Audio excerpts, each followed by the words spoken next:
Queridos irmãos, queridas irmãs, dando sequência no vídeo 495 e também aqui, né, na questão 399, dando sequência no comentário que Allan Kardec faz, né? Então aqui Kardec, ele continua aqui assim no comentário, ó. O espírito, né, goza sempre do livre arbítrio.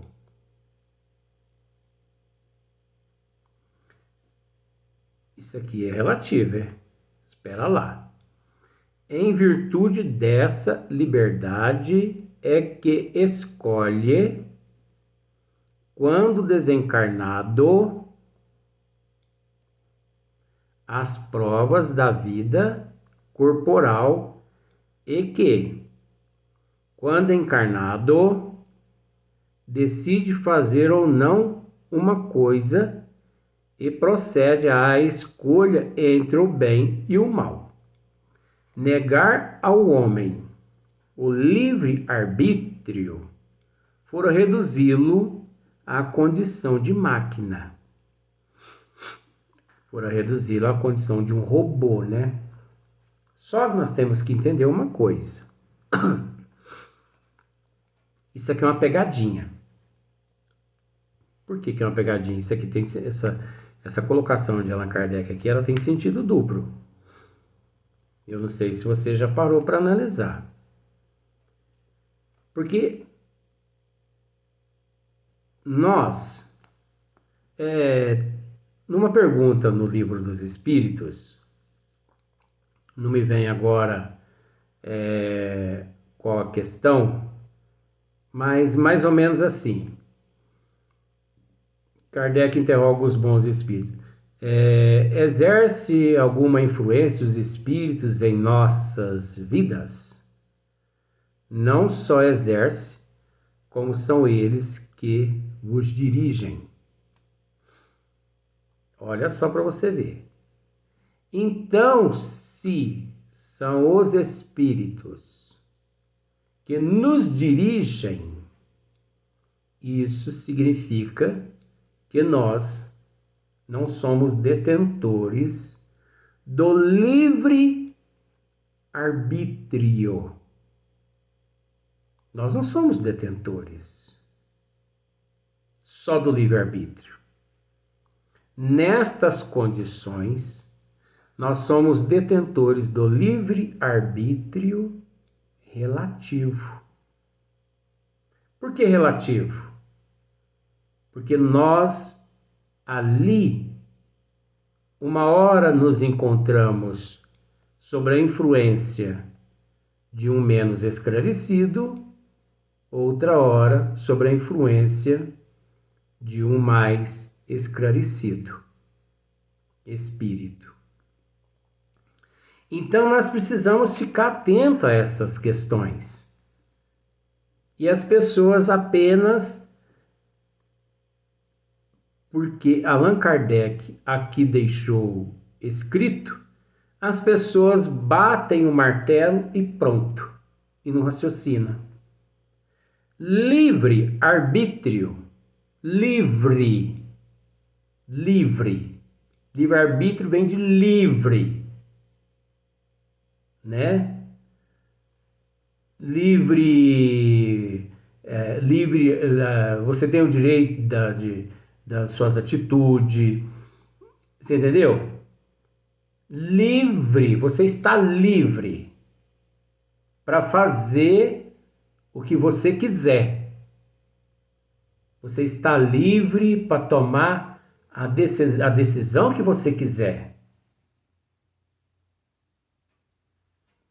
Só que quem detém realmente o livre arbítrio são espíritos mais evoluídos que nós. Porque aí eles usam esse livre arbítrio, livre, para finalidades positivas. Eles sabem o que eles estão fazendo. Esses espíritos, sim, são portadores do livre-arbítrio. Nós também somos portadores do livre-arbítrio, mas relativo significa significa subjugado, sob influência de segundos e terceiros, que segundos e terceiros no esmiuçamento tem a ver com a influência negativa e com a influência positiva.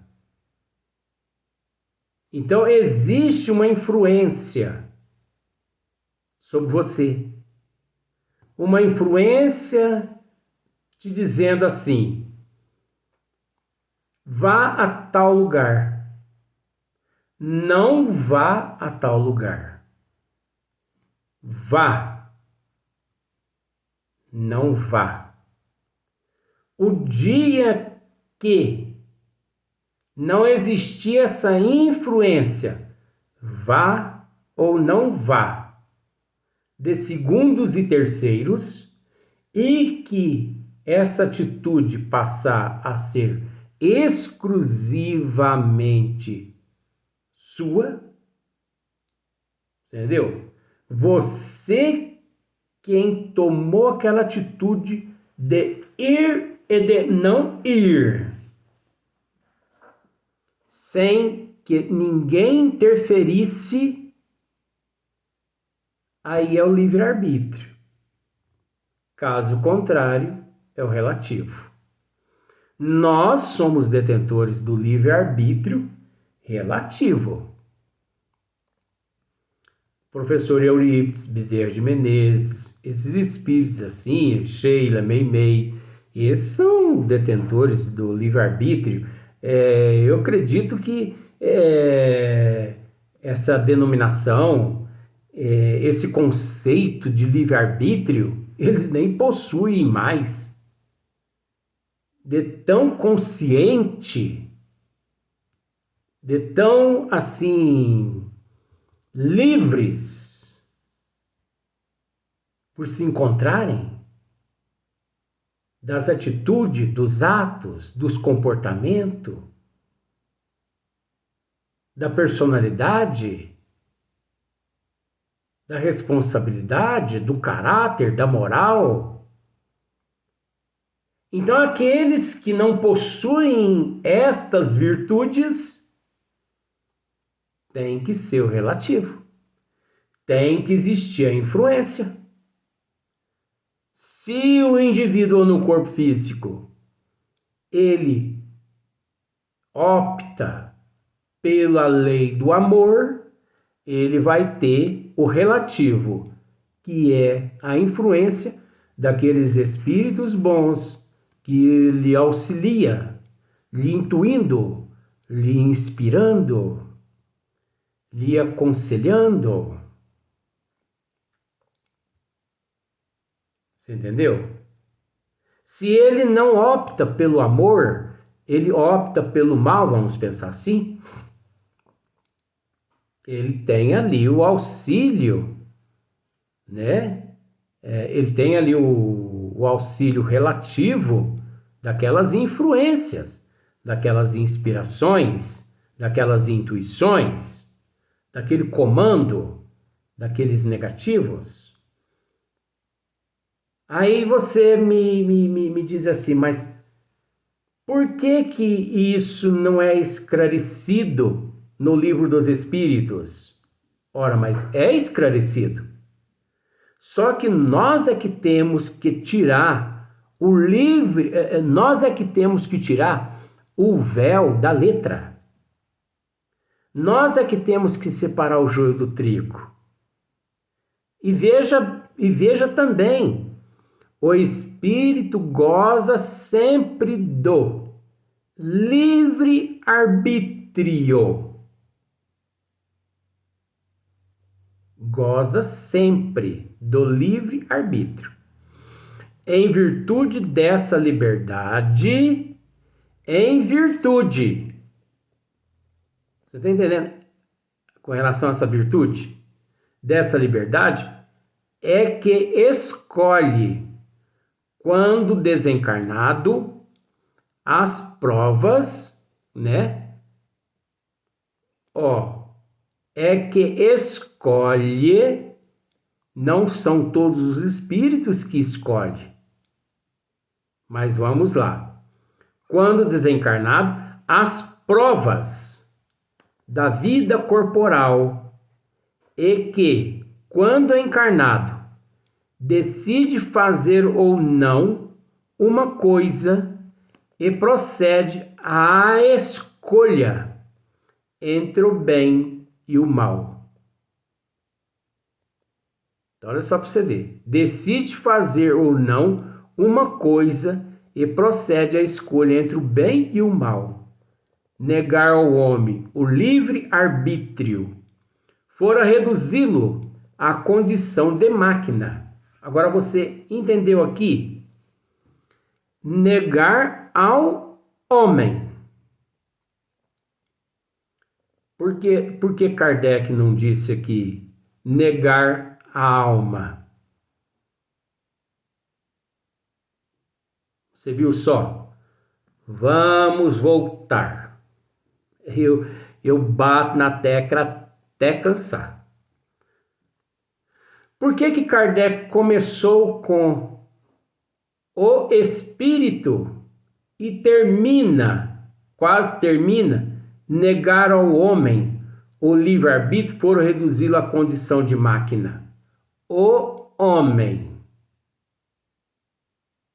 Porque o homem é uma coisa, a alma é outra coisa. E isso nós não podemos deixar de dizer. O espírito goza sempre do livre arbítrio. O espírito generalizou. Mas que classe de espírito é essa? Ele não disse aqui que classe de espírito que goza sempre do livre arbítrio. Ele não especificou. Ele generalizou. Em virtude dessa liberdade, é que escolhe, quando desencarnado, as provas da vida corporal, é que, quando encarnado, decide fazer ou não uma coisa e procede à escolha entre o bem e o mal. E nós sabemos que essa escolha existe dentro do processo evolutivo, dos quais necessitam reencarnar. E que depois, aqueles que não necessitam mais, é óbvio que eles não passam mais por esse processo. Só que Kardec não especificou a classe de espírito. Negar ao homem, né? Negar ao homem. Não seria negar a alma? Porque, de fato, negar ao homem o livre-arbítrio fora reduzi-lo à condição de máquina. Ao homem. Agora, negar à alma o livre-arbítrio não tem como reduzi-la à condição de máquina. Porque a alma, ela é livre.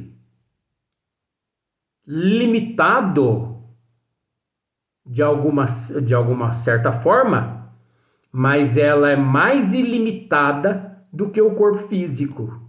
O corpo físico é que é totalmente limitado. Tanto é que o corpo físico, para se locomover até determinados locais, ele necessita de um veículo.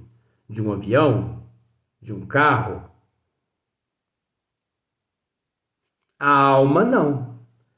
A depender também do estado evolutivo que a alma se encontra. Tá vendo só como que o processo é relativo e é complexo? Mesmo no esclarecimento de Allan Kardec, aqui nós temos que ficar muito atento, porque ele começa de uma forma e termina de outra forma certas questões. Mergulhado na vida corpórea, perde o espírito momentaneamente a lembrança de suas existências anteriores. Ó, tem outro item aqui. Ei, Luiz, é complicado, é? Mergulhado na vida corpórea, perde o espírito. Perde. Esse perde é inexistente. Isso aqui é uma pegadinha. Perde o espírito momentaneamente a lembrança de suas existências anteriores. Perde. Ninguém perde aquilo que ele já conquistou. Você entendeu? Perder. Essa frase, perde, ela é inexistente. E isso aqui é para a gente analisar. Ninguém perde os registros de existências passadas. Luiz, mas aí está dizendo momentaneamente. Gente, como que a pessoa vai perder algo momentaneamente? Não. O muito, olha só para você ver, mergulhado na vida corpórea, você entendeu? O espírito momentaneamente, você entendeu? Nós podemos encontrar uma forma de substituir essa frase perde, porque perder é o mesmo que deixar de existir, eliminar. É como certas pessoas que de vez em quando me encontram comigo e me dizem assim: ai, mas eu estou sofrendo tanto. Mas o que está acontecendo? Perdi meu pai. Perdeu aonde? Ué, você não ficou sabendo que meu pai morreu? Não, mas então ele desencarnou, né? Morreu. Luiz, mas você acabou de falar para mim que você perdeu ele? Aí vira aquela bagunça, né? Porque a pessoa vem conversar comigo essas coisas e eu ajo dessa forma. Entendeu? Então, voltando aqui, ó. Mergulhado na vida corpórea, perde o espírito momentaneamente a lembrança de suas existências anteriores. Então, isso aqui é para nós analisar, é para nós analisarmos. Ninguém perde nada. Mas então Kardec errou aí, Luiz? Não. Kardec, gente, ele nunca errou. Se tem um ser que eu ouso dizer isso, eu ouso mesmo e digo isso. Kardec nunca errou. E olha que, aliás, Hippolyte Léon Denisard Rivail. E olha que desde criança, desde quando nasceu, em 1804, ele sempre foi um ser pautado no dever, no compromisso, na responsabilidade, na moral. Sempre fez de tudo para ser Kardec, Hippolyte Léon Delisle de Rivail, ele não só se preparou em existências passadas,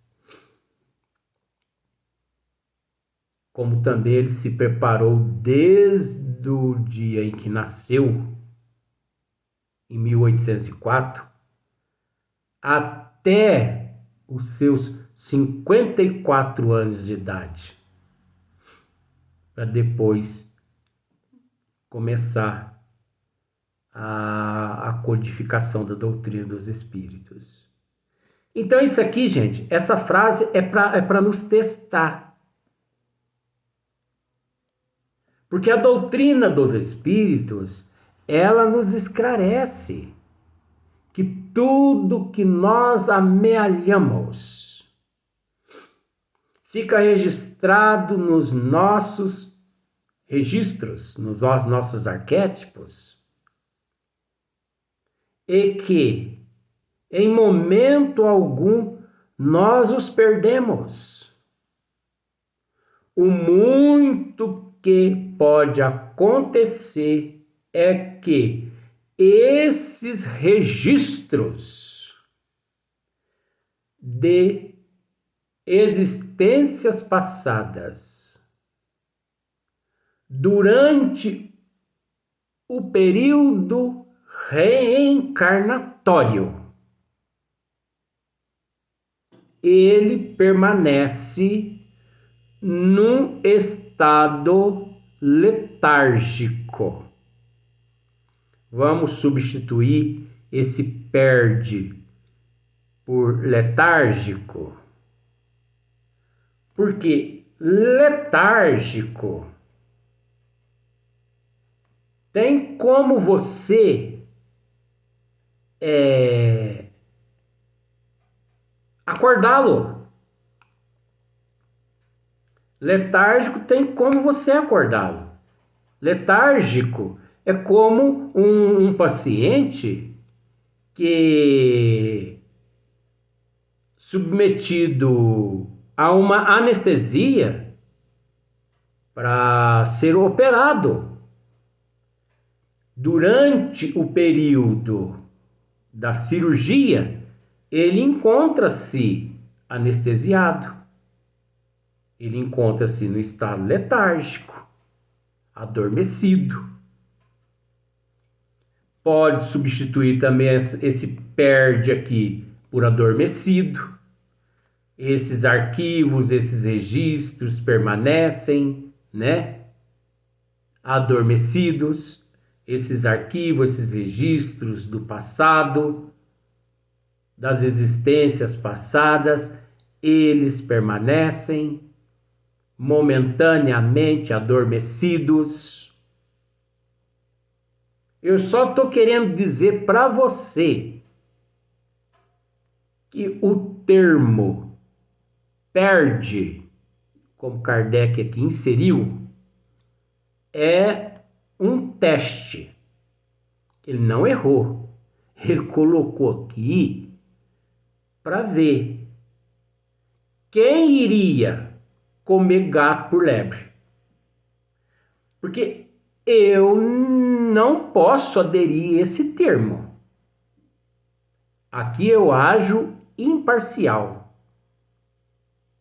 Aqui eu ajo na imparcialidade. Mas na particularidade, eu não posso aderir esse termo, perde. Porque não foi assim que eu aprendi com Kardec. Não foi assim que eu aprendi com o Espiritismo.